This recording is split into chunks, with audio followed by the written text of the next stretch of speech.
ఓం శ్రీ గురుభ్యో నమ. ఓం శ్రీ మాత్రే నమ. చాతుర్గ్రహ కూటమి మకర రాశిలో 4 గ్రహాల యొక్క సంచారం. అందులో ప్రత్యేకంగా ప్రధానంగా రవి బుధుల యొక్క కలయిక, శుక్రకుజుల యొక్క కలయిక. అంటే 4 గ్రహాలు మకర రాశిలో జనవరి 18వ తారీఖు నుంచి ఫిబ్రవరి 3వ తారీఖు వరకు శనిక్షేత్రంలో 4 గ్రహాల యొక్క కలయిక ఏ విధంగా ఉండబోతుంది అంటే, ప్రధానంగా మకరం అనేది కుజుడికి ఉచ్చస్థానం, శుక్రకుజులు సములు, అలానే రవి బుధులు సములవుతారు. అంటే ఈ 4 గ్రహాలు కూడా శుక్రకుజులు ఎంతైతే సమత్వంలో ఉంటారో రవి బుధులు కూడా మిత్రులు అవుతారు. అలానే శనిక్షేత్రంలో ఉండటం అంటే కుజుడు ఉచ్చస్థానంలో ఉండి శనిక్షేత్రంలో ఉండటము, అలానే శుక్రుడు కుజుడు బుధుడికి శనిక్షేత్రంలో ఉండటం వల్ల శని కూడా సమత్వంగా ఉంటుంది. అంటే శనికి ఈ 3 గ్రహాలు శుక్రుడు కుజుడు బుధుడు సమత్వంగా ఉంటుంది. అలానే రవి వచ్చేటప్పటికల్లా శత్రువు అవుతాడు. చాతుర్గ్రహ కూటమి 4 గ్రహాలు మకర రాశిలో సంచారం చేయటం వల్ల ద్వాదశ రాశుల వాళ్ళకి ఎలాంటి ఫలితాలు జరగబోతున్నాయి, మరి ఎలాంటి ఫలితాలు మరి జరగబోతున్నాయి, మనకి ఎంత మంచి ఫలితాలు వస్తున్నాయా, చెడ్డ ఫలితాలు వస్తున్నాయా, కొంతమందికి మిశ్రమైన ఫలితాలు వస్తారు. ఇవన్నీ కూడా గోచారరీత్యా చెప్పబడే ఫలితాలు అంటారు. ఇవి బర్త్ చార్ట్ జన్మజాతకాన్ని అనుసరించే ఫలితాలు కావు. మరి నాయకంటి గారు ఎందుకు చెబుతున్నారంటే, గోచారం కూడా వితిన్ సెకండ్లో మనం అదృష్టాన్ని కలిసి వచ్చే అవకాశాలు ఎక్కువగా ఉంటాయి. అంటే మనం ఎంత కృషి చేసినా కూడా కొంత వితిన్ సెకండ్లో అదృష్టం కలిసి రావాలంటే గోచారం అనేది చాలా ఇంపార్టెంట్. ఈ గోచారంలో సహజంగా చాలామంది కూడా చూసుకునేటప్పుడు ఏంటంటే, ఏ రాశి నుంచి ఏ రాశుల్లో ఏ స్థానాల్లో గ్రహాలు అనుకూలంగా ఉంటాయనేది కూడా చూసుకుంటారు. అలా చూసుకుంటేనే మనకు జాతకపరంగా తెలుస్తూ ఉంటుంది. ఎందుకనంటే సహజంగా 2, 4, 6, 11 స్థానాల్లో ఉంటే బుధుడు మంచివాడని వాళ్ళ జన్మరాశి నుంచి, శుక్రుడు 1, 2, 4, 5, 8, 9, 11 స్థానాల్లో ఉంటే శుక్రుడు మంచివారని, అలానే రవి 3, 6, 10, 11 స్థానాల్లో ఉంటే రవి మంచివాడని, అలానే బుధుడు 2, 4, 6, 11 స్థానాల్లో ఉంటే బుధుడు మంచి ఫలితాన్ని ఇస్తాడు. మిగతావన్నీ కూడా మిశ్రమైన ఫలితాలు ఉండటం, చెడు ఫలితాలు జరిగే అవకాశాలు ఎక్కువగా ఉంటాయి. అయితే ద్వాదశ రాశుల వాళ్ళకి చాతుర్గ్రహ కూటమి శుక్రుడు కళత్రకారకుడు, సుఖాన్ని భోగాన్ని సౌఖ్యాన్ని ఇచ్చేవాడు. కుజుడు వచ్చేటప్పటికి రియల్ ఎస్టేటు, కన్స్ట్రక్షను, ప్రమాదాలు, ఆస్తులు పాస్తులు, కోర్టులు, సమస్యలు, వివాదాలు, అన్నదమ్ముల మధ్య వివాదాలు, శత్రువులు బాగా పెరిగే అవకాశాలు ఉండటం. అంటే ఎలాంటి మేలు చేస్తాడు కుజుడు? రవి ఉద్యోగము, ఇన్సూరెన్సు, మెడికల్ సంబంధించిన విషయాలన్నీ కూడా రవి. బుధుడు వ్యాపారము, వృత్తి ఉద్యోగ వ్యాపార రంగాలు, అలానే బుద్ధి వికాసించటం, అలానే డెవలప్మెంట్ కావటం, వాణిజ్య శాస్త్రము, గణిత శాస్త్రానికి సంబంధించిన గ్రహం ఏంటంటే బుధుడు. కాబట్టి ఈ 4 గ్రహాలు మకర రాశిలో సంచారం చేయటం వల్ల ద్వాదశ రాశుల వాళ్ళకి ఎలాంటి ఫలితాలు జరుగుతున్నాయో ఒక్కసారి తెలుసుకుందాం. కుంభరాశి వారికి చాతుర్గ్రహ కూటం వల్ల ఏ విధంగా జరగబోతుంది అంటే, మకర రాశిలో శుక్రుడు కుజుడు రవి బుధుల యొక్క సంచారం జరగటం వల్ల ద్వాదశ స్థానంలో ద్వాదశంలో అన్ని గ్రహాలు ఉండటం అనేది కూడా వాస్తవంగా మంచిది కాదు. అలానే ఆందోళన చెందాల్సిన పని లేదు. ఎందుకంటే ఎక్కడొక్కడ ప్రపంచంలో నెగిటివ్ అనేది ఉంటుంది, పాజిటివ్ ఉంటుంది. చాలామంది ఆలోచన చేస్తుంటారు, మాకు నెగిటివ్నే చెప్పండి గురువు, పాజిటివ్నే చెప్పండి గురువు గారండి. ఎప్పటికి కూడా సాధ్యం కాని పని అది, నిజం అనేది నిప్పు లాంటిది. అయితే 12వ స్థానంలో శుక్రుడు రవి బుధుడు కుజుడు వల్ల, శుక్రుడు వల్ల వివాహాది శుభ కార్యక్రమాల్లో కొంత ఆలస్యం జరగటం ఒకటి, వాహనాలు కొనుగోలు చేయాలంటారు కొనుగోలు చేయలేకపోవటం, బుధుడు వల్ల నూతన వ్యాపారాలు చేయాలనుకుంటే కొంత వ్యాపారాలు ఆగిపోవటం. అలానే ఈ 4 గ్రహాల యొక్క కంజంక్షన్ వల్ల ధనలాభం అయితే కలుగుతుంది. ఆకస్మికంగా ధనలాభం అంటే కోర్టు సమస్యలు వస్తాయి, కొంత పిత్రార్జితం బాగా కలిసి రావటం, అలానే పిత్రార్జితంతో పాటు అనుకున్న పనులన్నీ కూడా కొంత ఆలస్యం జరుగుతున్నా ముందుకు వెళ్ళే అవకాశాలు ఎక్కువ ఉంటాయి. అంటే ఎలాంటి ప్రాబ్లమ్స్ కలుగుతూ ఉంటాయి అంటే, వాహనాల విషయంలో కానీ, కోర్టు సమస్యలు కానీ, వృత్తిరీత్యా వ్యాపారపరంగా కొన్ని ఇబ్బందులు కలుగుతుంటాయి. అంటే ఆ ఇబ్బందులన్నీ కూడా వీళ్ళకి అధిగమించే అవకాశాలు ఖచ్చితంగా ఉంటాయి. కాబట్టి ఎలాంటి ఆందోళన చెందాల్సిన పని లేదు. ఆకస్మికంగా ధనలాభం కలుగుతుంది. మొండి బాకీలు వసూలయ్యే అవకాశాలు ఎక్కువ ఉంటాయి. కాబట్టి సుఖంగా సంతోషంగా ఉంటారు. కానీ బట్ మానసికంగా కొంత ఆందోళన చెందకుండా చూసుకోండి.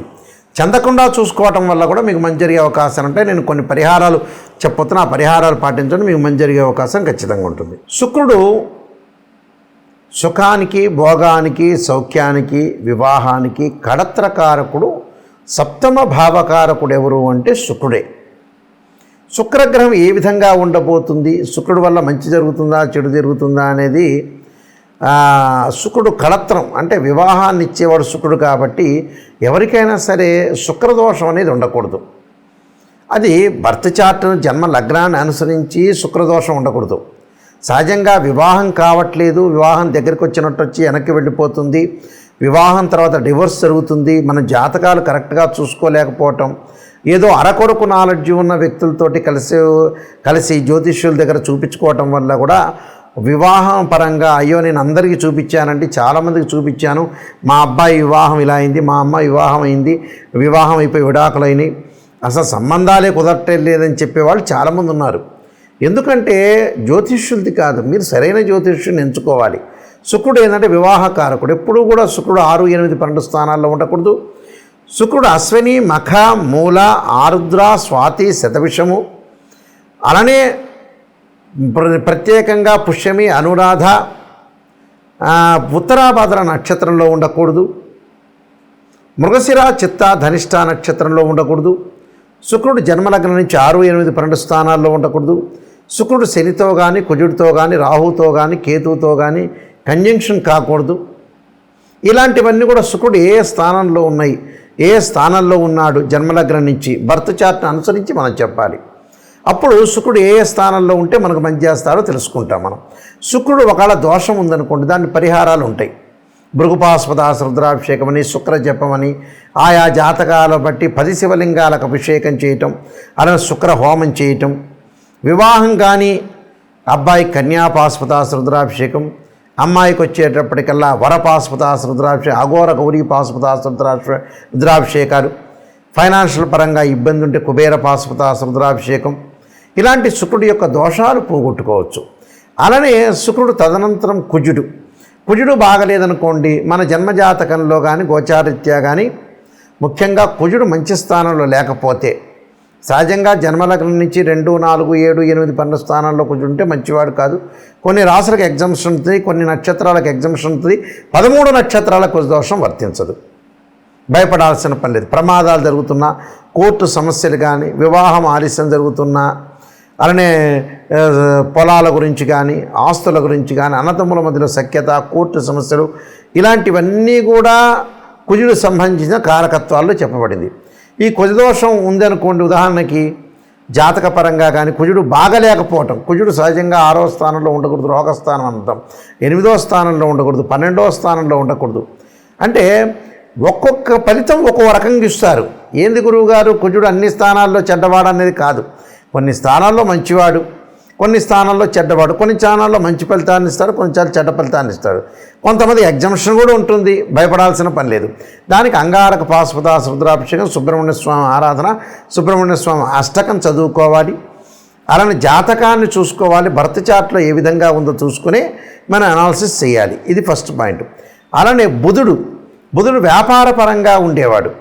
వ్యాపారము, వృత్తి, ఉద్యోగ, వ్యాపార రంగాల్లో బుద్ధి వికసించడము, సరైన సమయంలో సరైన నిర్ణయం తీసుకోవడం, బుధుడి యొక్క దోషం ఉంటే కూడా అలానే బుధుడి యొక్క సంబంధించిన జపం కానీ, అలానే బుధుడికి సంబంధించిన హోమం కానీ, అలానే పాశుపతాస రుద్రాభిషేకం చేసుకోవడం చాలా మంచిది. రవి వల్ల ఏం జరగబోతుంది? రవి వల్ల ఉద్యోగంలో మార్పులు, ఆరోగ్యపరంగా ఇబ్బందులు, ఆరోగ్యం మహాభాగ్యం అంటారు. ఏ జాతకంలో అయినా సరే రవి యొక్క దోషం, జన్మలగ్నం నుంచి రవి యొక్క దోషం ఉంది అని అంటే రవిని ఆరాధన చేయాలి. ఎలాగా? సూర్యపాశుపతాస రుద్రాభిషేకం అంటారు, సౌరపాశుపతాస రుద్రాభిషేకం అంటారు. అలానే ఆరోగ్యం బాగలేదంటే ఆరోగ్యము, త్రయంబక పాశుపతాస రుద్రాభిషేకాలు, శిరోకంఠ పాశుపతాస రుద్రాభిషేకాలు ఇవి చేసుకోవాలి.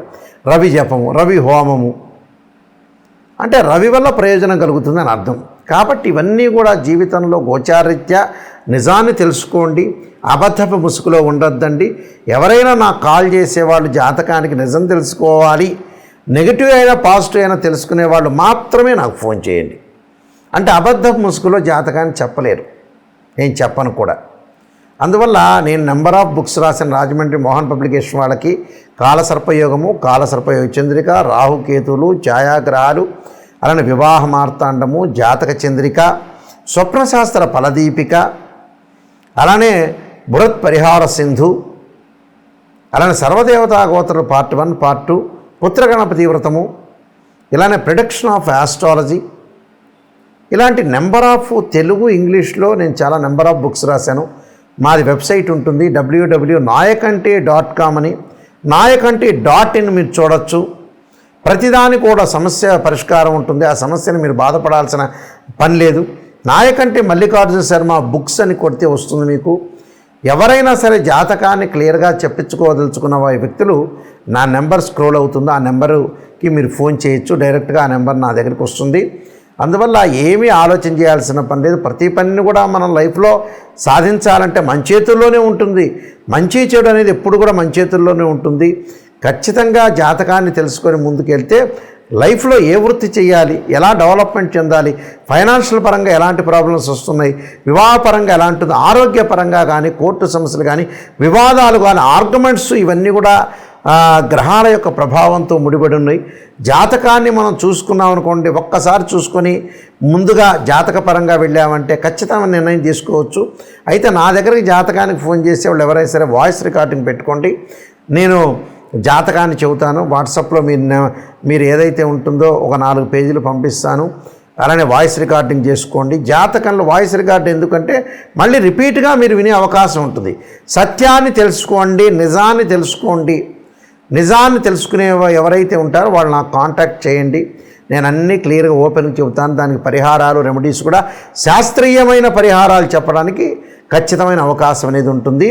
మీరు మీ అందరికి కూడా మంచి జరగాలని ఆశిస్తూ సర్వే జనా సుఖినో భవంతు.